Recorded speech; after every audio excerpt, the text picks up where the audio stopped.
Oi, gente, tudo bem com vocês? Eu sou a Renê. E eu sou o Ivan. A gente está aqui para gravar mais um vídeo no nosso canal que é sobre uma parte da nossa viagem ao Peru, que foi no Vale do Colca e Arequipa. Mas isso depois da vinheta. Então, antes da gente começar a falar sobre essa parte da viagem, né, que foi uma viagem bastante longa, então tem várias etapas, a gente já mostrou bastante coisa aqui e demos uma parada, agora a gente está voltando a mostrar. Eu quero agradecer aos novos inscritos, né? O canal está dando uma crescidinha e tá devagarzinho, mas também a gente está devagar, né? A gente não tem feito muito vídeo nem nada, mas a gente está tentando voltar a esses vídeos e a gente quer agradecer a quem está chegando aqui e vejam os vídeos anteriores e tal. Bom, antes disso também vou pedir para vocês o like, que depois no final vocês esquecem, né? Quem caiu de paraquedas aqui, se inscrever no canal, ativar o sininho. Vamos lá então. A gente, quando foi para o Vale do Colca, saindo do Lago Titicaca, que a gente tinha ficado anteriormente, a gente vê uma paisagem bastante desértica, né? Bastante diferenciada. Para complementar o itinerário, né, um dos pontos que a gente ficou, acho que foram 2 noites, foi no Lago Titicaca, aquele lago, né, enorme, milhares de metros acima do mar, e a cidade de referência lá era Puno. Então o nosso trajeto, na verdade, era de Puno para Arequipa, sendo que no meio do caminho tem o Vale do Colca. E o caminho de Puno até Arequipa, a gente passa pelo altiplano peruano, que é uma paisagem bem assim, sui generis, né? A gente viu muitos bichinhos que ficam ali na região, né? Muita alpaca. Sim, são os camelídeos andinos, né? Camelídeos andinos, que são alpacas, lhamas, guanacos. Isso. Eles são criados, mas também vivem livres. Tem as selvagens, né? Isso. Que a gente encontrou também no caminho. O Vale do Colca, ele é um cânion, o maior do mundo. Ele é 2 vezes maior do que o Grand Canyon nos Estados Unidos, que é bastante famoso, mas não é o maior. Ele é bastante famoso porque os Estados Unidos fazem uma propaganda, né, talvez melhor sobre a sua paisagem do que se faz aqui na América do Sul, no Peru e tal. Até os filmes, né? Tem muitos filmes americanos que aparece o Grand Canyon. E eu não conheço nenhum filme peruano com o Vale do Colca. Não devem explorar muito isso. Ele está localizado a 160 quilômetros a noroeste da cidade de Arequipa. Tá? Ele tem o rio Colca lá embaixo. Algumas vezes a gente não conseguia ver, né? Porque eu acho que poucas vezes a gente conseguiu ver, porque a gente estava acima das nuvens, né? Tem nuvens em diferentes camadas. E muitas vezes a gente via nuvem embaixo da gente e não vê o rio lá embaixo. O fundo, né? Porque a gente escuta. Mas... porque ele é bem caudaloso, né? E a acústica, né? É um vale. Faz um eco. É muito lindo, muito lindo. A gente tirou muitas fotos, mas eu acho que nenhuma foto traduz o que você vê naquele lugar, que é impressionante. É um vale, tem muitos vilarejos ali embaixo. Impressionante como pode, né, pessoas viverem lá embaixo naqueles vilarejos com plantações muito bonitas que vocês podem ver aí nas fotos, cada plantação uma mais linda do que a outra. A gente passou no caminho por uma parte de uma das montanhas ali, onde tem a geleira Mismi, que dali que é a nascente do nosso rio Amazonas, que começa como o rio Solimões e depois passa a ser chamado de rio Amazonas. Ele começa nessa geleira ali nos Andes, no Peru, né? E além dessa geleira aí, a gente viu muitas outras. Tem fotos maravilhosas de geleiras assim com a gente. Os picos dos Andes, né? São maravilhosos.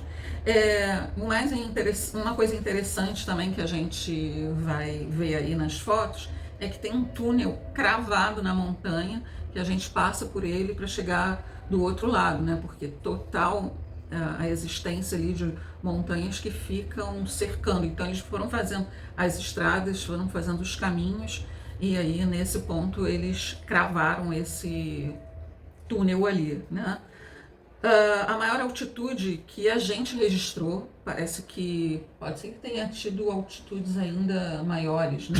Mas a que a gente registrou foi a de 4.444 metros, que foi em Puno. A gente registrou em foto, né? O caminho, a gente foi subindo e descendo, talvez a gente tenha pego uma altitude maior, Sim. Mas a placa mais alta que a gente viu e se lembrou de fotografar foram 4.444 metros acima do nível do mar. Sim. E, assim, essa parte da viagem, ela foi muito bonita, mas a gente estava bastante desgastado, né? A gente veio, né, do Vale Sagrado, dos Incas. Depois foi pro Lago Titicaca. Então... A gente já tinha andado muito. No Vale dos Incas você sobe e desce ruínas, né? Machu Picchu também. E para quem já passou dos 50, o esforço é bem grande. E o agravante da altitude, Tem né? a altitude, ela sentiu mais do que eu.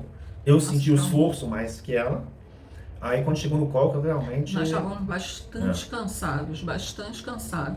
E era assim... E o guia cheio de disposição. Vamos! Pois é, o guia bem mais novo que a gente, acostumado à altitude.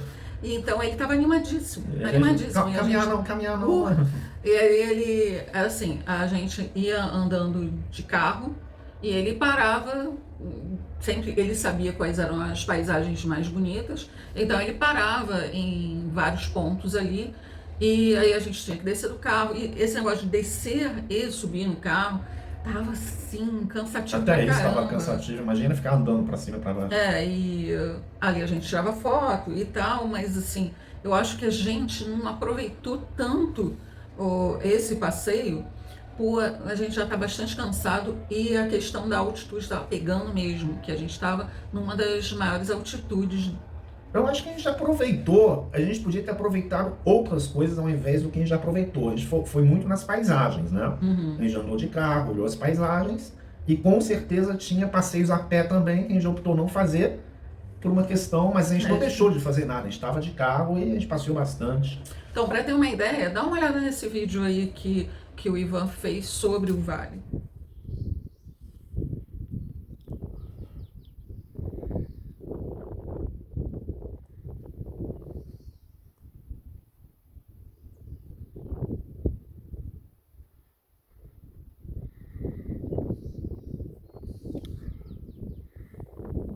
Então, a gente vê aí nos vilarejos pracinhas muito bonitinhas, muito bem cuidadas, a cidade em si muito limpa, mas a estrada, né, Ivan?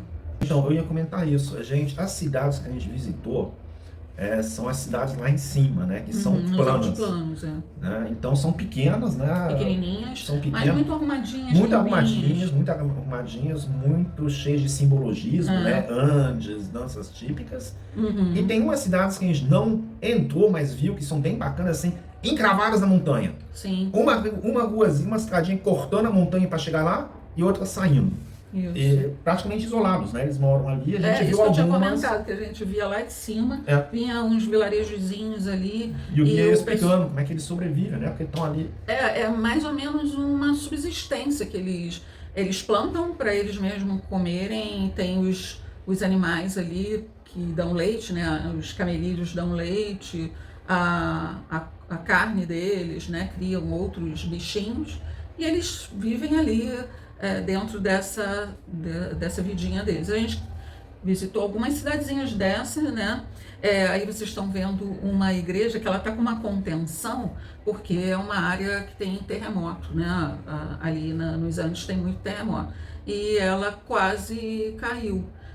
Tem algumas partes dela que você não pode entrar, porque é meio perigoso, ainda não está consertada as áreas, né? Toda cidadezinha tem uma igreja uma praça, católica, uma praça. Uma praça bem bonitinha, bem cuidada, né?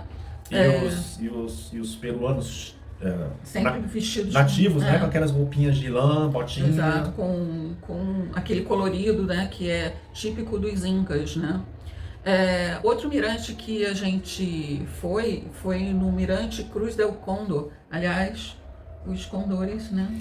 Os condores criam uma grande expectativa, né? É a ave símbolo. Não é a ave símbolo do Peru. A ave símbolo do Peru é um. Qual é o nome mesmo? É o galito. É o galito de las rocas, que é uma ave vermelha, acho que é tipo um papagaio. Que a gente também. Esse aí você não vê porque é na selva. E o condor é a grande expectativa, né? Todo mundo vai para o Peru para ver o condor. Só que o condor é um bicho, né? Primeiro, ele fica longe, né? Ele se afasta dos humanos, obviamente, que ele tem medo. Os ninhos são lá no alto, ele voa muito alto.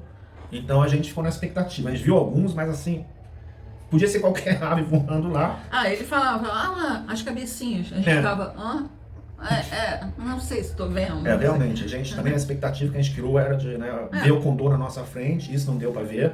A gente viu camelídeo pra caramba, né? Agora o condor só lá no alto, e eu nem sei se a população de condores está ameaçada, não sei, né? Porque O próprio guia falou que é bastante assim, difícil você conseguir, tanto que falaram que era possível a gente ver o condor, mas eles não garantiam de que isso seria possível, né? Aí... Vale do Colca a gente ficou, acho que 2 noites no hotel. Sim. A gente passeou bastante para cima, lá para baixo, a gente viu os Andes. Agora o caminho de Puno para Arequipa, eu achei bastante interessante a paisagem, um altiplano, seco, reto, só tem aqueles arbustos pequenos, tem os camelídeos livres, né, selvagens. Aí de tantos e tantos quilômetros tem lá um posto, que tem um restaurante, caminhoneiros. Sempre tem um postinho com um restaurante e é só. E uma coisa que me chamou a atenção, uma coisa desagradável, né, mas me chamou a atenção, eu tive até que falar com o guia. Porque você vê aquela estrada, né, no meio do nada, você olha para a direita, não tem nada, você só vê os Andes lá no fundo, né, lá longe. E ao lado da rodovia que a gente pegou, dos 2 lados, lixo. E assim, eu diria que metade do lixo, pelo menos, é garrafas PET. E aquelas embalagens de isopor. De isopor, então. É o lanche que o pessoal leva, né? O pessoal compra o lanche, deve comer no carro, né, durante a viagem e jogar pela janela. Então tem praticamente um trilho de lixo, né? Aí eu perguntei pro guia, poxa, que chato, né? Você tem aqui uma paisagem linda. Aliás, ele falou... isso é meio recorrente. No Lago Titicaca, a gente passeou em volta do lago ali para conhecer, a gente viu muito lixo. Viu um pouco, nos locais onde tem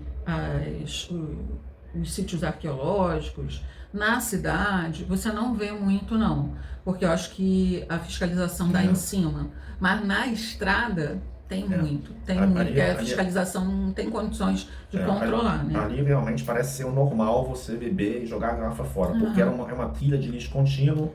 E o guia deu aquela enrolada, né? Que olha, o governo tenta... Sim, porque eu acho que o nativo deve ficar chateado com isso também. Ainda mais ele que é um guia turístico, ele deve ficar chateado com essa questão do turista perceber essa situação. Não tinha como não perceber. Assim, você tem a pista, a paisagem, e do lado da pista aquele... Mas realmente não tem como controlar isso. Isso é uma questão educacional mesmo. As pessoas se conscientizarem de não fazer isso, não jogar lixo pela janela, né, do carro. Aqui já... Eu me lembrei um pouco do Brasil, né, que o lixo vai para as valas, para os rios, né, até no chão, né, se não tiver uma vigilância. Mas na cidade em si, a gente não via sujeira desse tipo, mas a gente via assim nas estradas. Eu acho que o pessoal na cidade controla mais essa situação, né? Mas agora vamos para Arequipa, que é chamada Cidade Branca, porque ali em Arequipa tem uma pedra vulcânica branca chamada Sillar, né?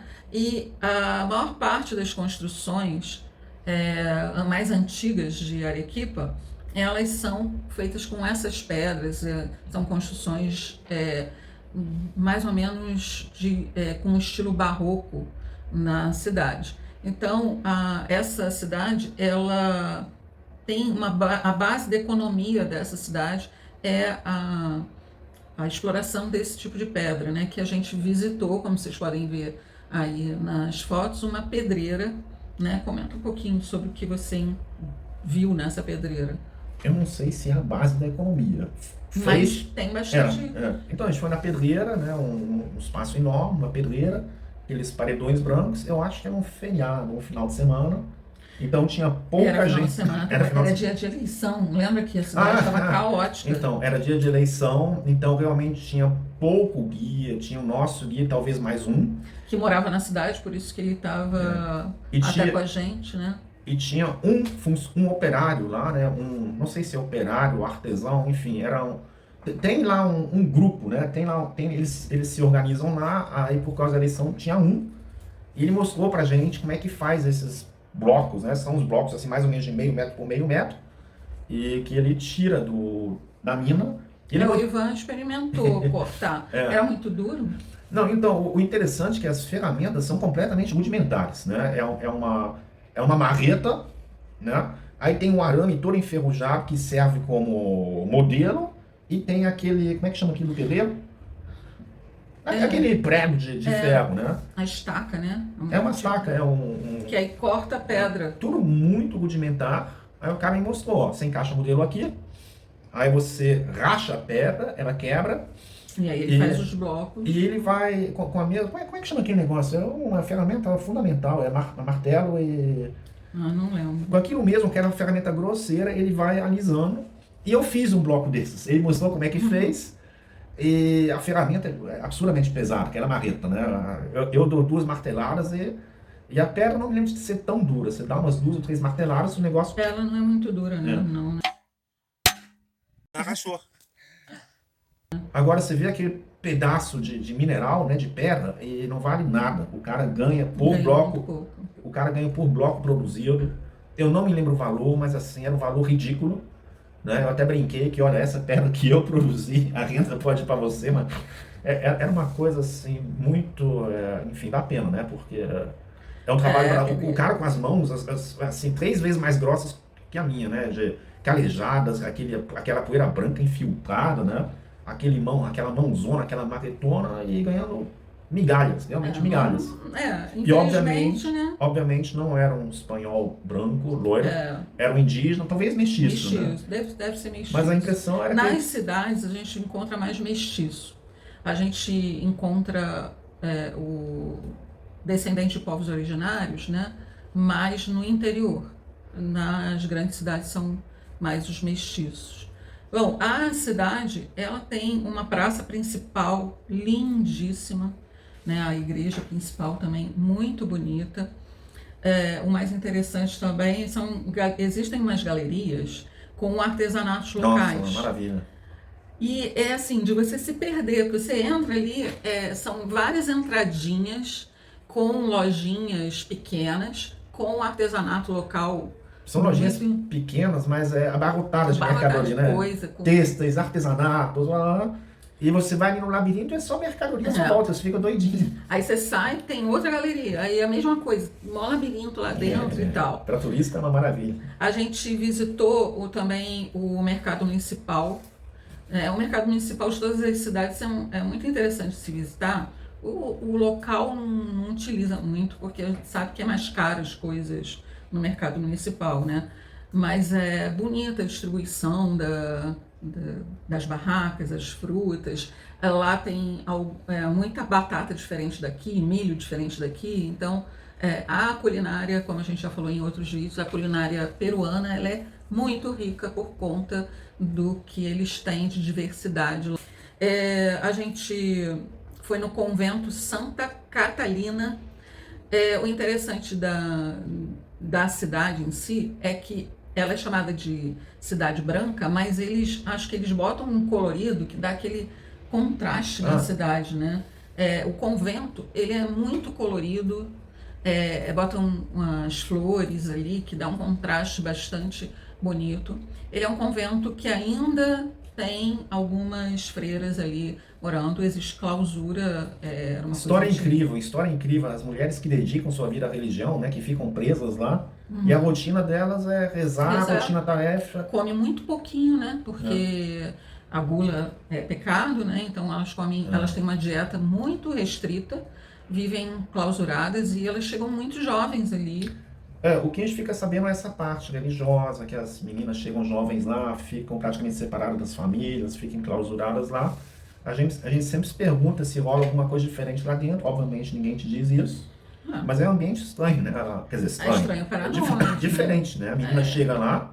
Aquelas salinhas são engraçadas, né? Que as meninas entram, aí tem portinhas rotatórias para deixar as coisas. Porque elas não têm contato com É. ninguém de fora. Então, para botar comida lá dentro, eles botam, aí roda a portinha, elas pegam a comida, aí qualquer coisa que elas precisem também tá ali. É uma vida dedicada à fé, um negócio assim bem, meu Deus, Aí ali impressionante. tem o fogãozinho, que vocês podem ver, assim, tem fogão a lenha. Essa parte que vocês estão vendo é a parte da lavanderia. É uma lavanderia muito rústica, né? Aliás, tudo no convento é bastante rústico. Eu não sei se ainda é utilizado aquilo como forma de lavar roupa, eu acredito que não. Mas ela tá ali para mostrar como que era feito antigamente, né? Aí temos o Museu Santa Teresa, que também é um convento, e não pode tirar foto lá dentro. Então, por isso que a gente só tem foto no pátio do convento. Ali nesse convento tem uma história bastante interessante, que é a história da Juanita. A Juanita, ela foi encontrada na geleira dos Andes, né?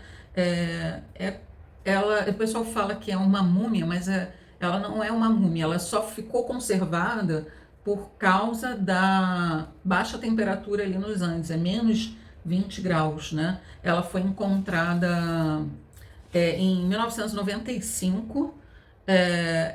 Pelos que estudaram sobre ela tinha 14 anos, né? Porque o corpo dela foi examinado, radiografado, foi feito todo tipo de exame nela. E ela participou de um ritual de sacrifício. Então, ela foi drogada uns dias antes dela morrer. Ela foi drogada com chá de coca e uma bebida lá que eles utilizavam.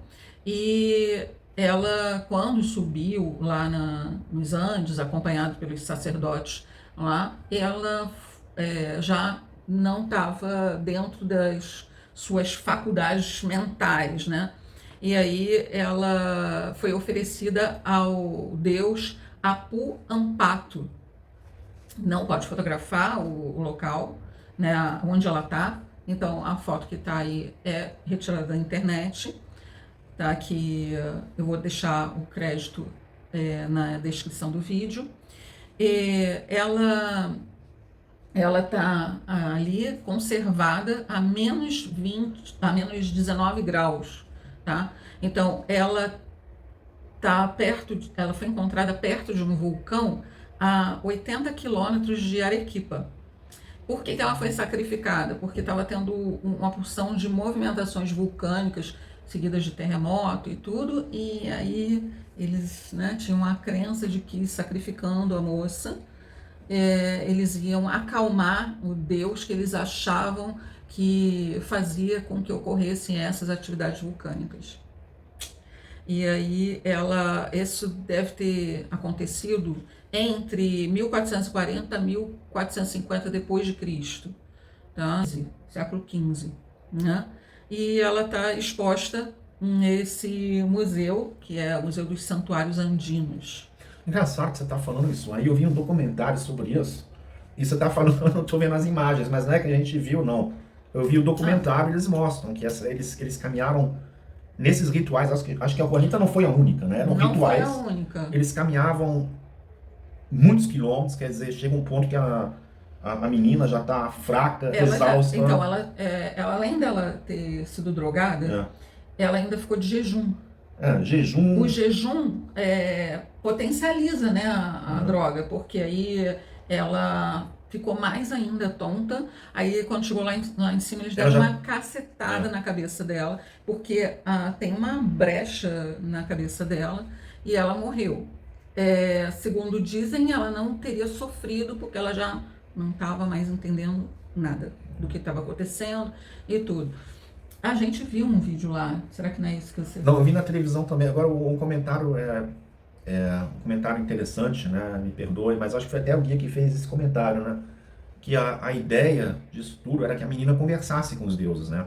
sacrificam a menina para ir lá conversar com os deuses. Para ele acalmar, né? E não fazer mais erupções vulcânicas. E essa menina não era uma menina qualquer, geralmente é uma menina de uma família rica, poderosa, né? Ela estava, tipo, na família nobre ali daquele grupo. E os pais sacrificavam ela com gosto, né? Tipo, a minha... Sim, era uma honra. Aí a gente questionou isso, né? A gente está no ano 2020, quando a gente estava lá, né? Mas... E aí a gente até brincou, né? O Gui até brincou, né? Por que os sacerdotes não iam diretamente falar com Deus, né? Porque eles matam uma menina que provavelmente nem entende o que está acontecendo, né? Por que os sacerdotes não iam direto, né? Eu acho que foi o Gui que comentou isso. É uma questão a se pensar, né? É aquela coisa, né? Cada cultura tem a sua crença. Não, desculpe, mas o sacerdote é que conhece todo o processo, né? Ele tem experiência, não seria mais fácil? Ele se sacrificar? Não. Exatamente. Vamos sacrificar uma mulher. Uma mulher com futuro pela frente, bonita, jovem, rica, virgem, obviamente. Ela foi encontrada por acaso, tá? Porque tinha alpinistas fazendo uma escalada ali e teve uma avalanche e ela apareceu. A princípio eles pensaram que era alguém da época, né? Porque ela foi encontrada em 1995, eles a princípio acharam que era alguém que tinha também tentado subir a montanha e acabou morrendo soterrado por uma avalanche. E aí eles chamaram resgate e tudo, aí foram ver que não. Então aí foram estudar o corpo dela, etc, etc. É uma história, assim, não tinha só interessante. Não tinha só o corpo, né? O local, tinha todo o material. Local era um local... tinha material do que eles usaram. Exatamente. E tudo deu para estudar bastante. Reconstituir. Eles conseguiram, tanto que a gente viu um filminho, né, que mostrava como deve ter acontecido a situação toda para ela ter ficado ali. E aí a neve e tudo foi soterrando ela acabou sendo conservada ali dentro daquele gelo todo ali. Um processo, né, um ritual religioso importantíssimo para os povos originais. Os povos originais, então era guardada nesse museu, né? Uma urna. É uma urna que veio especialmente do Japão, porque tem que ter temperatura, luz, acho que tem que ser a prova de terremoto. E inclusive tem gerador, que se faltar luz, não vai desligar e tudo. Um cuidado tremendo. É uma preciosidade histórica, porque revela muito sobre os povos antigos e os rituais deles. Com certeza. Bom, eu espero que vocês tenham gostado desse vídeo. Ainda estamos devendo, né? Estamos devendo o vídeo sobre Paracas, que é a nossa última parada. E vai ter uns extras aí que a gente não falou sobre uma viagem de trem que a gente fez. Vamos falar também, que vai ser um extrazinho aí. E esperem para os próximos vídeos, nossas próximas aparições, né? Vamos ver se a gente não demora tanto para gravar vídeo. Tem sido... Mas não foi nossa culpa, foi a pandemia, né? A pandemia não atrapalhou, porque na pandemia a gente fazia mais vídeo. Quer dizer, a pandemia não acabou não, tá? Mas a gente fazia mais vídeo antes. Mas é porque agora eu tô com um volume de trabalho bastante grande e isso não tá... Chega final de semana, que é quando a gente grava vídeo, a gente tá muito com disposição, né? Mas a gente vai tentar fazer isso com mais frequência, né? Então é isso, gente. Dê o seu like, tá? Inscreva-se no canal se você ainda não é inscrito. Faça um comentário. Faça um comentário. Façam perguntas. Podem fazer perguntas que a gente responde por ali se estiver faltando alguma informação. Tá bom, gente? Beijo. Até a próxima. Tchau, tchau.